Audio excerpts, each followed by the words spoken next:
Ezequiel, capítulo 1, versículo 1, diz assim: E aconteceu no 30º ano, no 4º mês, no 5º dia do mês, que estando eu no meio dos cativos, junto ao rio Quebar, se abriram os céus, e eu tive visões de Deus. Diga assim: eu tive visões de Deus.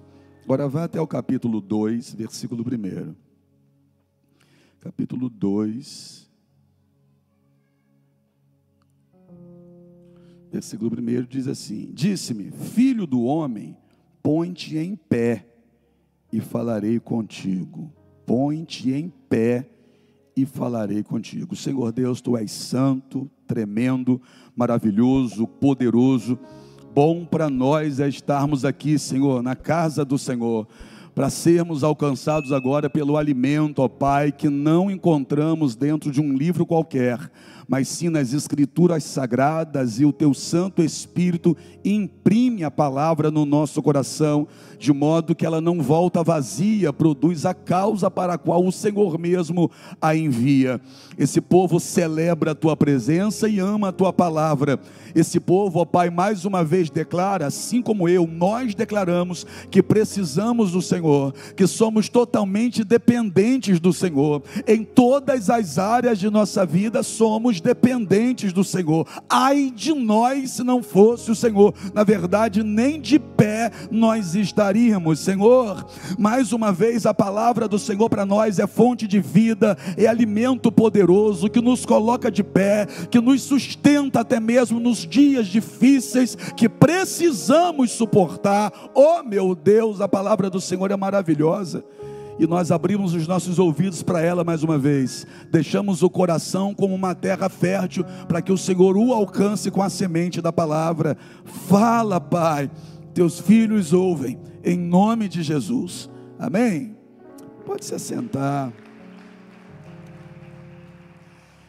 Ezequiel vai viver uma fase da vida que vai o projetar para a melhor fase da vida, mas ele até então não sabia que seria assim. E a fase da vida de Ezequiel que o projeta para a melhor fase da vida dele é exatamente a pior fase da vida dele. A pior fase antecedeu a melhor fase, foi a pior fase que o projetou para a melhor. Mas ninguém quer passar por aquilo que Ezequiel passou. Ninguém. Hoje é fácil a gente olhar para esse texto e dizer: apóstolo, eu quero, porque a gente já conhece o que aconteceu depois. Mas uma vez sendo alcançado pela dor, pela angústia, pelo sofrimento, pelas dificuldades, e sem conseguir enxergar uma luz do fim do túnel, fica praticamente impossível você dizer: que bom que eu estou passando por isso. Assim como Ezequiel também não tinha estrutura emocional para dizer naquele momento: que bom que eu estou passando por isso. Não, nós não fomos programados para isso. O que eu estou dizendo é que Ezequiel vai viver o terror do cárcere. Que cárcere? É porque ele estava dentro de Babilônia, mas na condição de escravo. Ele não estava atrás de uma cela com uma grade trancada, mas ele estava em um lugar onde ele não estava aparentemente para ser livre. Um belo dia, Ezequiel estava com a sua família em Jerusalém, levando a sua vida de forma tranquila, fazendo aquilo que costumeiramente fazia todos os dias, com sonhos para o futuro, com projetos para o futuro, porque o sonho de Ezequiel era ser sacerdote. O pai dele era sacerdote e ele estava se preparando para exercer a mesma função que o pai exercia. E se ele quer exercer a mesma função que o pai exercia, é sinal então que ele via satisfação no semblante do pai dele em exercer a função que exercia. Se o pai de Ezequiel exercesse o sacerdócio e para ele aquilo fosse algo muito pesado, sofrido, fosse algo angustiante, Ezequiel se levantaria para dizer: olha, eu quero ser qualquer coisa, menos aquilo que o meu pai é. Mas não era assim. Se o desejo dele também é ser um sacerdote, é sinal de que quando ele olhava para o pai, ele via estampada na face do pai a satisfação em ser quem era. Então é natural que um filho, vendo isso no semblante do pai, o filho diga: eu quero ser igual ao meu pai. E Ezequiel vai se preparar para isso. A vida de Ezequiel vai ser moldada em função do projeto dele, do sonho dele. O sonho dele é algo tão grande, é algo tão forte dentro dele, que ele projeta toda a vida dele, ele vai modelar a vida dele, de modo que o leve a alcançar aquele objetivo. Porque é assim, irmão, se você tem um sonho, se você tem um objetivo, então a sua vida, até antes mesmo de alcançar o objetivo, já tem que ser parecido com alguém que já vive aquilo, que você está indo para lá. Então você tem que moldar a sua vida, os seus relacionamentos, a sua postura, a sua forma de falar, com aquilo que você almeja um dia chegar, ou algum dia ser. E Ezequiel vai moldar toda a vida dele, de modo que combine com a vida de um sacerdote. O sonho dele é ser sacerdote. Ele vai para a escola sacerdotal, ele está se preparando para isso, ele sonha com esse dia. Eu fico imaginando ele já com a roupa já preparada e dizendo: um dia eu vou usar e vou exercer o ofício. Só que teve uma noite que ele foi dormir e não acordou quando o relógio despertou pela manhã. Não acordou quando o smartphone tocou e ele, quem sabe, estendeu o dedo e colocou lá mais 5 minutos. Não foi assim. Ele não despertou com o canto dos pássaros na beirada de sua janela, e nem com o mugido de uma vaca, dizendo: já está na hora de vir tirar o leite. Não, ele acordou com gritos. Gritos de quê? De pânico, de terror, porque a cidade estava sendo invadida. E não se assusta, não, era com a permissão de Deus. Deus entregou a cidade na mão de Nabucodonosor. Era o cativeiro de Babilônia sendo agora colocado em prática, aquilo que Deus vinha orientando através da boca dos profetas. Mas ninguém quis dar ouvidos a Jeremias, por exemplo. Ninguém quis dar atenção às palavras que saíam da boca do profeta Jeremias, que anunciava: olha, está vindo aí o cativeiro.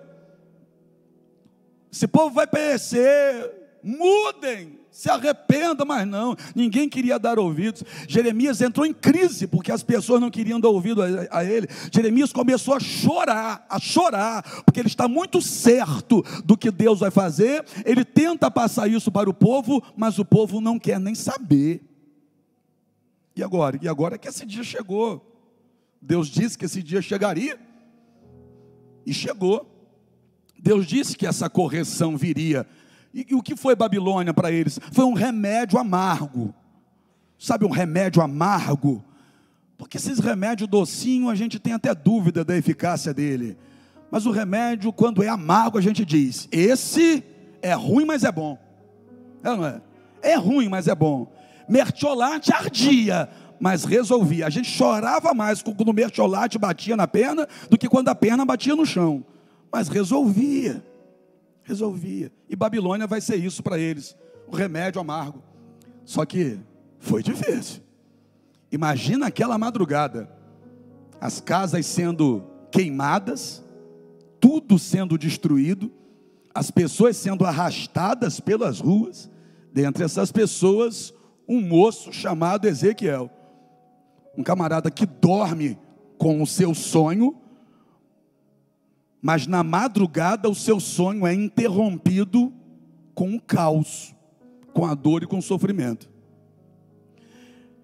Ezequiel vai ser arrastado também para dentro de Babilônia. E aí a gente chega aqui no capítulo 1.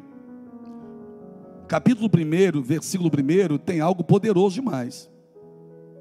Porque é interessante a maneira que Ezequiel vai descrever isso. No 30º ano, no 4º mês, no 5º dia do mês. O que é isso? Ele pôs a data certinho. Sabe aquele tipo de coisa que acontece na nossa vida, que a gente lembra o dia, o mês e o ano? É algo que marca tanto, mas marca tanto a gente, que a gente não tem como esquecer aquela data. Mas foi quando que aconteceu isso com você? Foi o dia tal, foi o mês tal, foi o ano tal e foi no horário tal. algo que gerou um choque emocional tão grande, que é impossível não se lembrar dos detalhes daquele dia. O dia, o mês, o ano, e Ezequiel está se lembrando disso aqui com muita clareza. Ele está descrevendo isso aqui com muita propriedade. Então o que Ezequiel também está dizendo é o dia, o mês e o ano que a dor dele, que o sofrimento dele começou. Sabe, quando tudo estava muito bonito e de repente as coisas começam a sair do controle, deu errado, veio uma pancada, e uma pancada que você não esperava, porque se esperasse, estaria preparado para tentar pelo menos suportá-la, mas o povo, como não quis dar ouvidos, então não se prepararam para tal coisa, aí a pancada veio. Todo início tem um quando e um onde. É por isso que os seus traumas, você lembra quando foi, você lembra onde foi, e você lembra até o nome de quem causou. Se você, por exemplo, teve um problema com alguém chamado Paulo, você tem dificuldade de pronunciar o meu nome, Paulo. Por quê? Porque esse nome, Paulo, marcou você, quem sabe, negativamente. Aí você conhece um outro Paulo que não tem nada a ver com aquele Paulo, mas o nome gera em você uma ferida aí. A ferida dói. A ferida dói. Só de ouvir um nome. Então tudo isso aqui gerou em Ezequiel esse tipo de clareza acerca do dia, do mês e do ano. Porque todo início, repito, todo início tem um quando e um onde. Só que a gente precisa colocar algo a mais nisso. Porque eu tenho certeza que da sua dor você lembra o como, e você lembra o onde, e você lembra até de nomes. Como, quando, onde? Você tem respostas para essas perguntas. Só que você precisa acrescentar para você mesmo uma outra pergunta. Pergunta qual? Para quê? Quando que isso aconteceu com você? Você sabe. Mas a minha pergunta é: para quê? Em que momento isso aconteceu na sua vida? Você sabe. Mas eu te pergunto, para que isso aconteceu? Note que eu estou perguntando para quê e não por quê. Se eu estivesse perguntando por quê, você teria que visitar o passado mais distante ainda, antes do momento em que isso aconteceu. Se eu te perguntasse o porquê essa dor te alcançou, você ia ter que visitar um passado ainda além desse onde a dor começou, para identificar qual foi a razão da dor ter começado. Mas a minha pergunta nessa manhã é: para quê? Que o para quê me aponta para o futuro, o porquê me aponta para o passado. Eu não estou andando para trás, eu estou andando para frente. Então você recebeu uma pancada da vida, para quê? Você recebeu uma ferida na alma, para quê? Aconteceu alguma coisa que você não queria que tivesse acontecido, para quê? Para quê que isso tudo aconteceu? Qual a razão de Deus ter permitido isso tudo? Apóstolo, marca tanto assim, não é? Marca. Comigo também marcou, gente. É assim com todos nós, a gente lembra, fica gravado. E vou dizer mais, é bom que fique. É bom que fique, é bom que fique.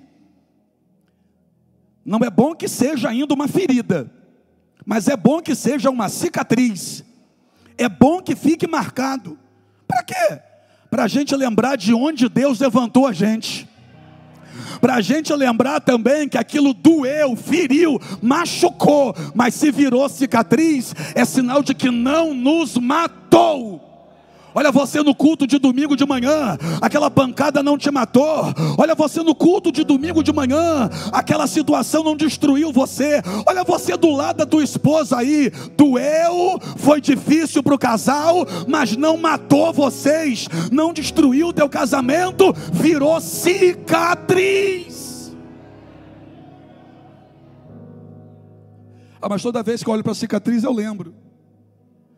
É só você olhar de forma correta. Olha para a cicatriz e olha para o céu. Olha para a cicatriz, olha para Deus e diz: obrigado, Senhor. Olha para o problema que você passou, olha para o céu e diz: gratidão, eterno Deus. Olha para a situação, olha para Deus e diz: Senhor, só o Senhor para ter me livrado daquilo. O problema é que tem gente que só olha para o problema e fica mergulhado ali. E aí vem a mesma lembrança daquele dia, a sensação daquele dia.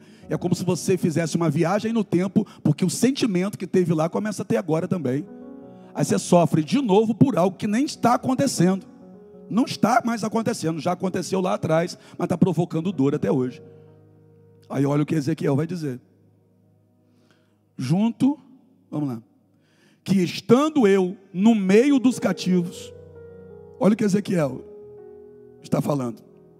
Estando eu no meio dos cativos. Ele está junto, ele está no meio dos cativos. Todo mundo está cativo. O rico está ali, o pobre também. O que tinha um cargo em Jerusalém está ali. O que não tinha cargo nenhum também. O que humilhava as pessoas em Jerusalém está ali. O que era humilhado por estes também está ali. Por quê? Porque o problema nivelou todo mundo. Agora não tem rico, não tem pobre, não tem gordo, não tem magro, não tem bonito, não tem feio, não tem forte, não tem fraco. O problema veio e nivelou todo mundo. Por quê? Porque não adiantava ter riqueza em Jerusalém, agora é escravo em Babilônia. Não adiantava ter um título em Jerusalém, agora é escravo dentro de Babilônia. Então olha para alguém e diga assim: você não é melhor do que ninguém, e nem pior também, que fique claro isso. Nivelou. Que adiantava lá do outro lado mandar, apontar o dedo, pisar nas pessoas? Aqui está todo mundo no mesmo patamar. Está todo mundo no mesmo pacote aqui agora, olha. Estando eu no meio dos cativos. Mas não é o filho do sacerdote, mas está no meio dos cativos. Mas não é o cara que tirava notas boas na escola sacerdotal, mas está no meio dos cativos. E aí? Vai viver de sombra do passado? Porque tem gente que vive de sombra do passado. Não, porque eu fui, porque eu fiz, porque eu aconteci. Não me fala de ontem não, me fala de agora. Como é que você está agora? Porque o que você foi ontem já não me interessa. Como você está agora? Para a gente montar um plano, para você estar melhor amanhã. Não, porque eu fazia, porque eu tinha, porque eu acontecia, porque eu mandava, porque eu desmandava. Pelo amor de Deus. Fala do teu hoje, fala do teu agora, no meio dos cativos de Babilônia. Ele colocou a data, você também. Ele colocou o lugar, você também lembra, você até evita passar por lá, né?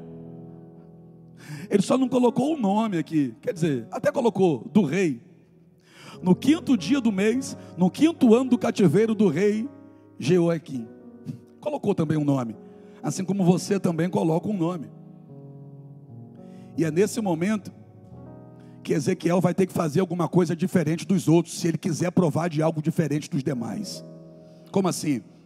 Ou você fica no meio, que está todo mundo de cabeça baixa e continua de cabeça baixa, e o teu futuro vai ser igual de todo mundo.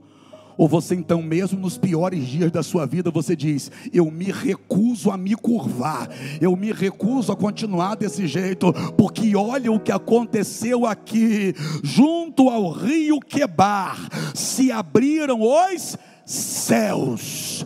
Lembra do Salmo 137? Era esse mesmo povo aqui, olha. Ezequiel aqui está no meio do povo que o salmista do Salmo 137 estava. E lá no Salmo 137, o salmista que também estava aqui, exatamente no mesmo lugar que Ezequiel está, o salmista vai dizer assim: junto aos rios de Babilônia, que é o rio Quebar, nos assentamos e choramos.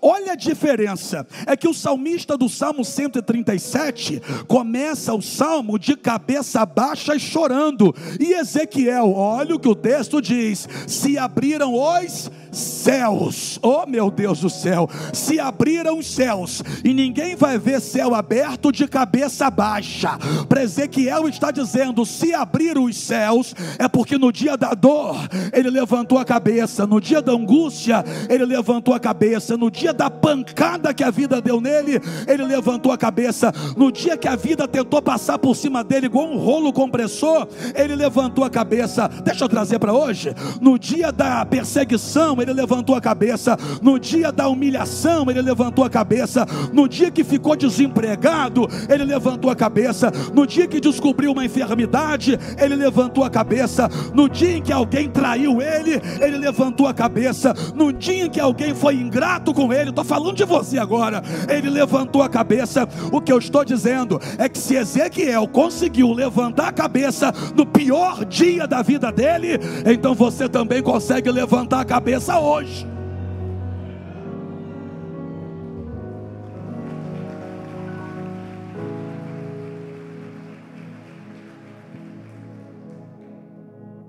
Mas é bom que ele coloque data, dia, mês, ano, hora, lugar e nomes. Para quê? Porque um dia isso vai acabar. E no dia que isso acabar, ele vai ver onde Deus o colocou e vai se lembrar de onde Deus o tirou. Ai meu Deus do céu, vai se preparando, por quê? Porque um dia você vai se lembrar de onde Deus te tirou e vai dizer: só o Senhor poderia ter feito o que fez na minha vida. Ele lembrou dia, mês, ano, nome. Aquele era o dia dele. Que dia? O dia mau. Aquele era o dia difícil para ele. Talvez hoje, quando eu digo hoje, eu não estou falando desse domingo, mas hoje, esse período de tempo, talvez essa seja a sua fase, em que você não está do jeito que gostaria de estar. Ezequiel não estava do jeito que gostaria. O que ele gostaria era estar dentro de Jerusalém, acordando 8 horas da manhã, com o sonho dele intacto, em dia, e dando mais um passo até a realização do sonho dele, que era ser sacerdote. Todo mundo quer isso. Então ele acorda, ou ele está agora dentro de Babilônia, no meio dos cativos, porque ele é um dos cativos. Então ele não estava do jeito que ele queria. Mas o fato de eu não estar do jeito que eu queria estar, também não vai me levar a ficar do jeito que o diabo quer que eu fique. Você pode não estar do jeito que você gostaria de estar, e nesse momento tudo que o diabo quer é que você abaixe a sua cabeça e fique chorando sem parar. Só que é o seguinte: o fato de você não estar vivendo o que você gostaria de viver ainda não vai fazer você ficar do jeito que o diabo quer que você fique. Ele queria ver você de cabeça baixa e dizendo: acabou para mim. Mas ele vai ver você de cabeça erguida e dizendo: Deus tem algo para mim através disso. O diabo queria ver você de cabeça baixa dizendo: eu desisto, está tudo acabado. Mas ele vai ter que ver você de cabeça erguida e dizendo: Deus vai me socorrer e vai me levar para uma nova fase. Aleluia! Tem alguém crendo nisso aqui?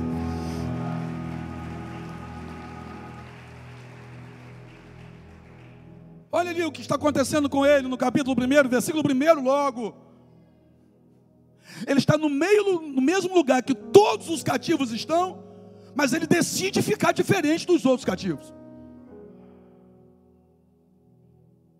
Ele decide, ele olha para os cativos, eu fico imaginando ele olhando para a turma que está à volta dele, e todo mundo de cabeça baixa chorando, e ele olhando para aquilo e dizendo: não é isso que eu quero para a minha vida, eu não vou ficar desse jeito. Ah, se você aprender a fazer isso. Como assim? Olhar para as pessoas que estiverem à sua volta numa vida de dor e de sofrimento, na miséria, no fracasso, sem nunca ter conseguido realizar um sonho sequer na vida. Você olhar para aquelas pessoas e dizer assim: ó, eu respeito essas pessoas, mas não é isso aí que eu quero para a minha vida. Eu respeito e amo essas pessoas, mas eu não vou viver do jeito que elas vivem só para trazer alívio para o coração delas.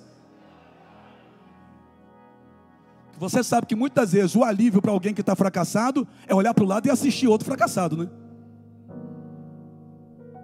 O alívio muitas vezes para quem não cresceu na vida é olhar para o lado ou à volta dele e ver que ninguém cresceu. Só que é o seguinte, irmão, se a minha volta não crescer, desculpa, eu posso amar a pessoa, mas me dá licença, eu vou crescer, eu vou dar certo, eu não vou viver isso aí para mim não.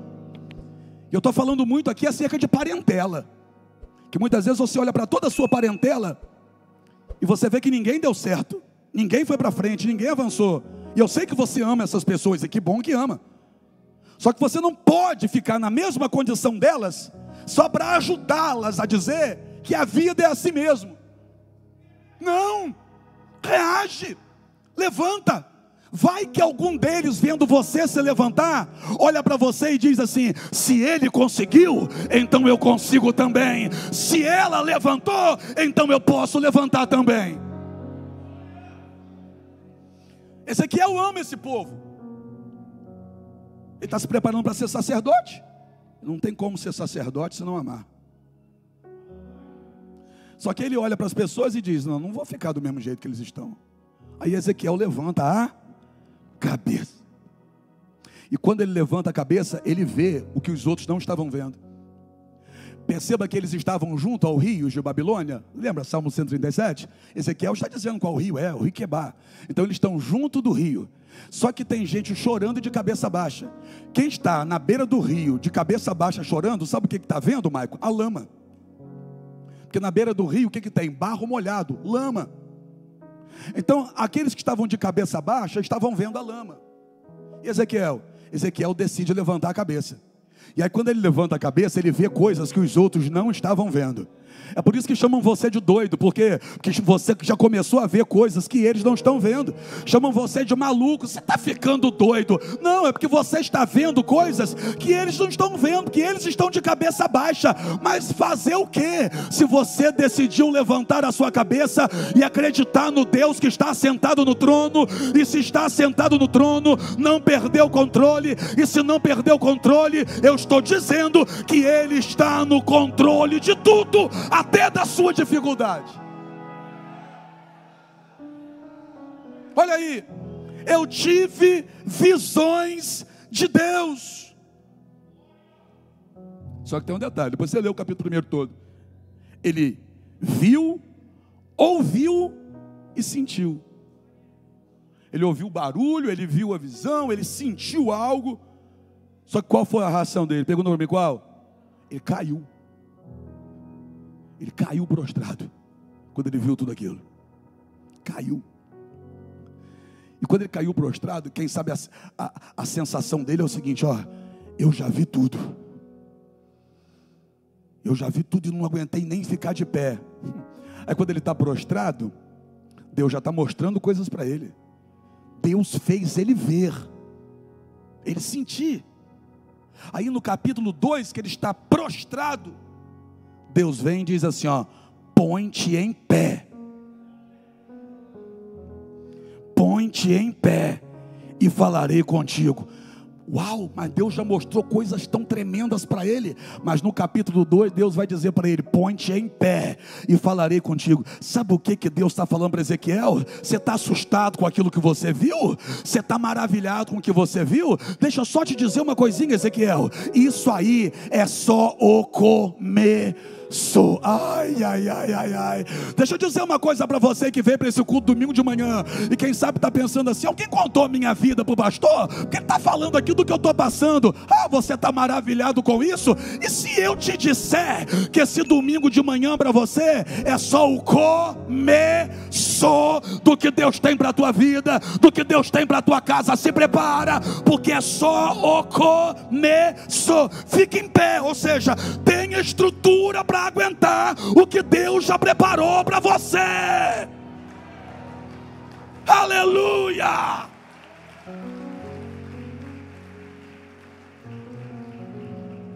Agora entenda uma coisa, pode ficar de pé, já que a maioria ficou, fica todo mundo. Você está tão obediente hoje que eu estou até estranhando.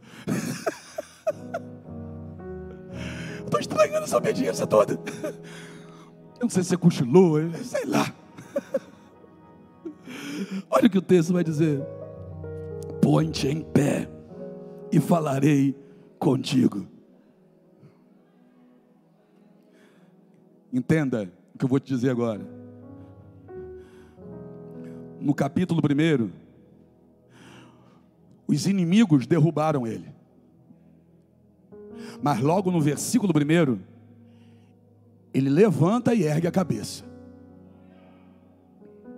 Presta atenção. Só que ele está em Babilônia.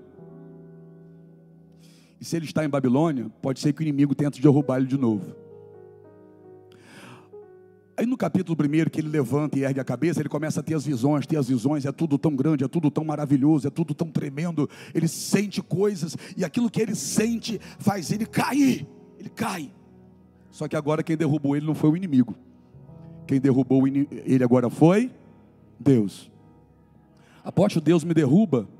Meu Deus do céu, é com temor e tremor que eu vou te dizer isso, mas presta muita atenção para você não entender errado. Tem hora que é Deus que derruba a gente. Pergunta para mim, para quê? Para Ele levantar. Porque tem fase na nossa vida que a gente está de pé, mas a qualquer momento a gente vai cair. Por quê? Porque se foi o teu dinheiro que te levantou, daqui a pouco você cai. Se foi o teu cargo que te levantou, daqui a pouco você cai. Se foi o teu corpinho bonito que te levantou, daqui a pouco cai tudo e você cai junto. Se foi um relacionamento afetivo que te levantou, daqui a pouco se a pessoa foi embora, você cai de novo. Aí sabe o que Deus faz? Deus diz assim: eu vou derrubar ela, porque aí eu levanto. Por quê? Porque quando Deus levanta, quero ver quem é o macho, quero ver quem é o endemoninhado, quero ver quem é o demônio, quero ver quem é Satanás para derrubar quem Deus levantou. Deus faz Ezequiel cair no primeiro para ele mesmo levantar. Por quê? Porque quando Babilônia derruba, Babilônia levanta, Babilônia derruba, Daniel levanta. Mas Babilônia pode derrubar de novo. Ezequiel tem que se esforçar para levantar de novo. Mas quando é Deus que levanta, toca agora, Babilônia, que eu quero ver. Põe-te em pé e falarei contigo. E o que Deus vai falar para Ezequiel no capítulo 2? Pergunta, o quê?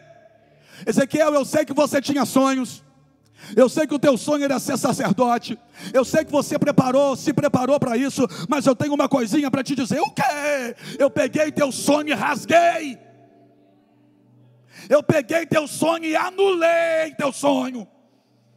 Deus faz isso? Faz. Ele não tinha um sonho de ser sacerdote? Sabe quando que Ezequiel foi sacerdote, Tiago? Pergunta quando? Nunca. Mas peraí, então Deus não realiza sonhos? Os dele. Se o seu estiver alinhado com ele, está garantido. Mas o sonho de Ezequiel não era ser sacerdote? Era. E Deus fez o quê? Pegou o sonho dele e fez assim, ó.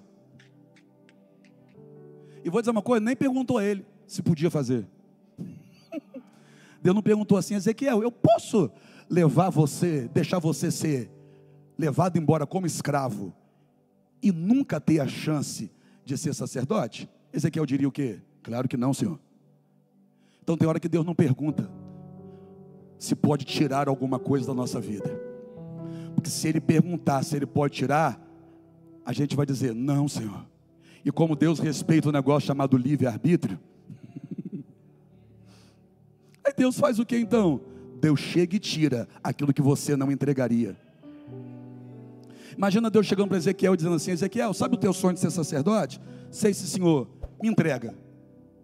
Entrega o seu sonho, renuncia o seu sonho agora. Ezequiel renunciaria? De jeito nenhum.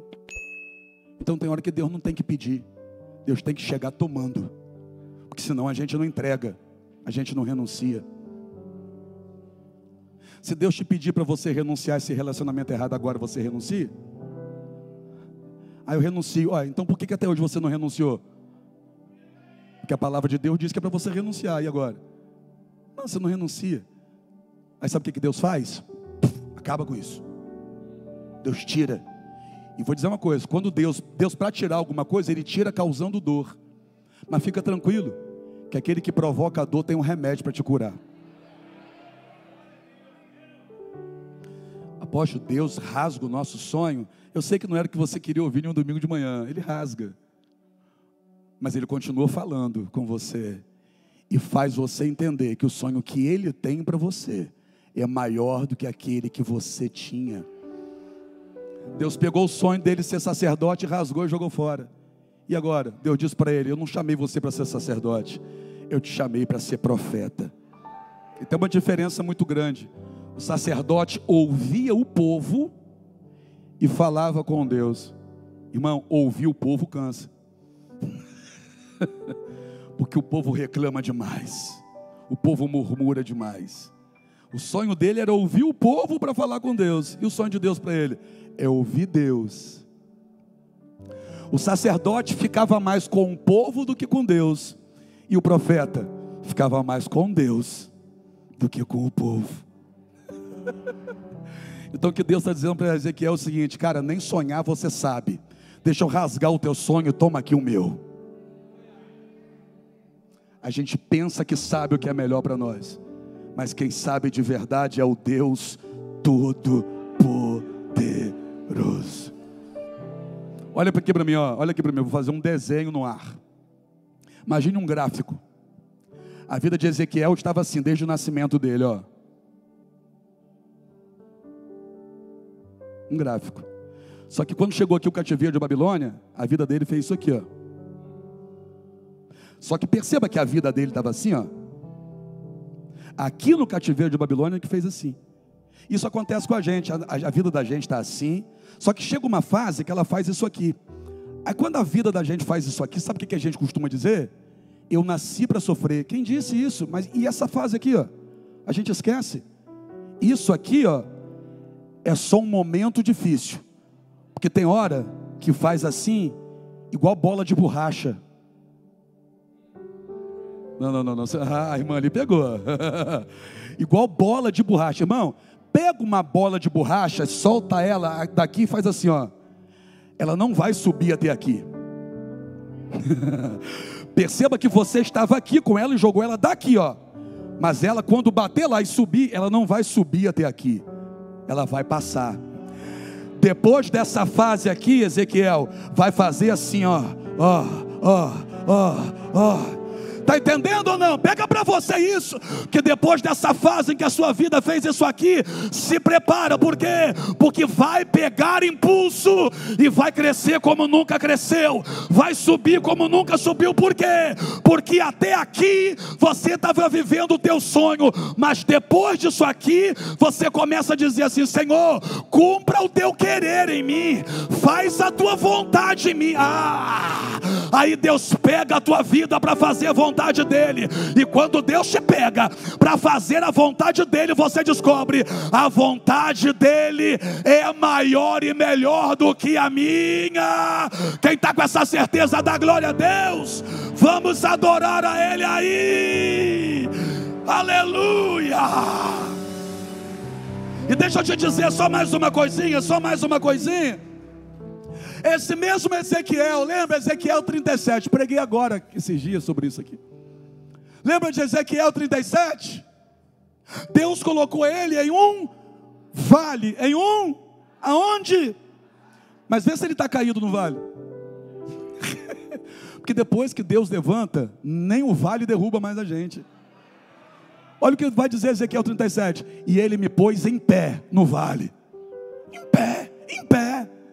Eu vou dizer uma coisa, Júnior. É melhor estar em pé em lugares baixos do que caído em lugares altos.